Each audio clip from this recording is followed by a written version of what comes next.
Écoutez, Patrice m'a raconté 3 fois une anecdote absolument sublime, et je l'ai supplié, comment dire, de te raconter une 4e fois. Une 4e fois, et d'en faire profiter tout le monde. Alors voilà, pour faire vite, parce que vous n'avez pas que ça à faire, vous avez un film à voir, pour faire vite, c'était la chose suivante, c'est que tant que j'ai fait des comédies, évidemment aux comédies on n'est pas nominé au César, et quand j'ai fait Tandem, il y a eu plein de nominations très très flatteuses, prestigieuses pour ce film, pour les Césars.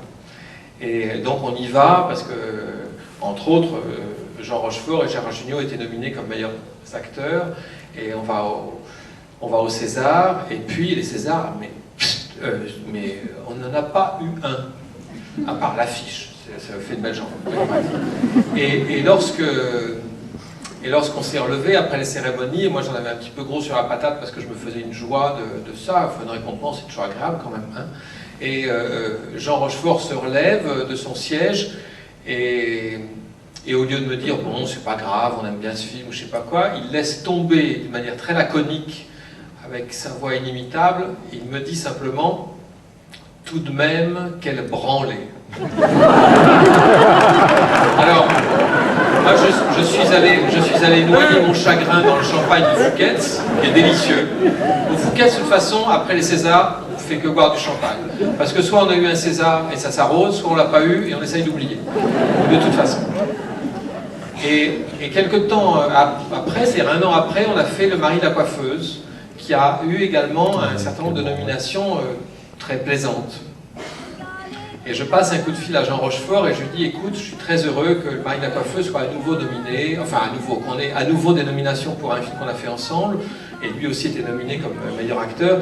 Mais je lui dis, écoute, il y a 1 an, au dernier César, quand tu t'es relevé de la salle et que tu m'as dit tout de même quelle branlée, ça m'a meurtri, enfin c'était pas rigolo à entendre, donc quoi qu'il arrive demain soir pour les Césars, je t'en supplie, ne dis rien de semblable. »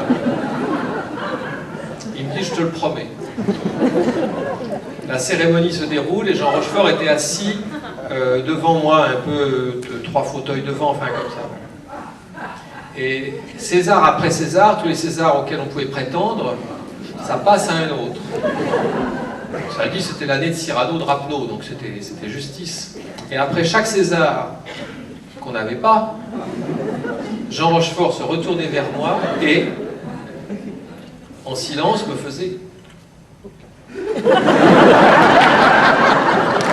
Donc il a non dit ça 8 fois. Et quand à la fin de la cérémonie, on a eu 0 César, il s'est relevé, il a fait « t'as vu, j'ai rien dit ».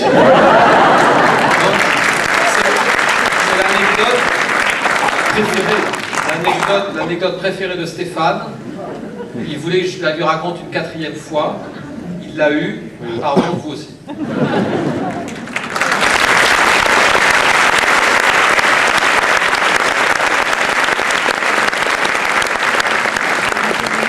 On va évidemment vite passer sur Dogora. Je voudrais juste, Patrice, que tu nous dises... Non, il y a une anecdote, là, c'est fini.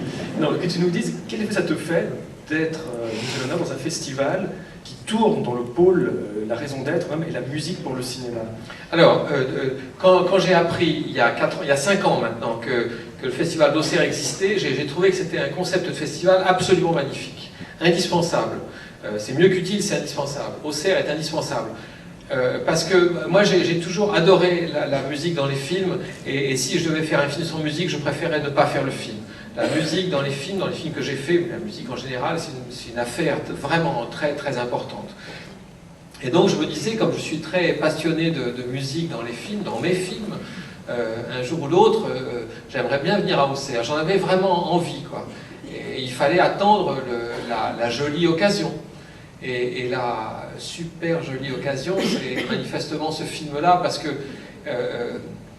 il n'y a pas, enfin je ne voudrais pas rouler ma caisse non plus, mais il n'y a pas de film plus indiqué pour Auxerre que Dogora, parce que Dogora est un film dans lequel il n'y a que de la musique et des images. Il n'y a pas un mot prononcé, et je voulais faire un film qui fasse confiance à l'image, qui fasse confiance à la musique, qui fasse confiance à des émotions premier degré, quoi, populaires, grand public. C'est pas du tout un film expérimental ou élitiste, non, non, rassurez-vous, et qui soit un film qui d'un seul coup se débarrasse des mots, de la fiction, de l'imagination pour proposer vraiment autre chose, une autre forme de rêverie.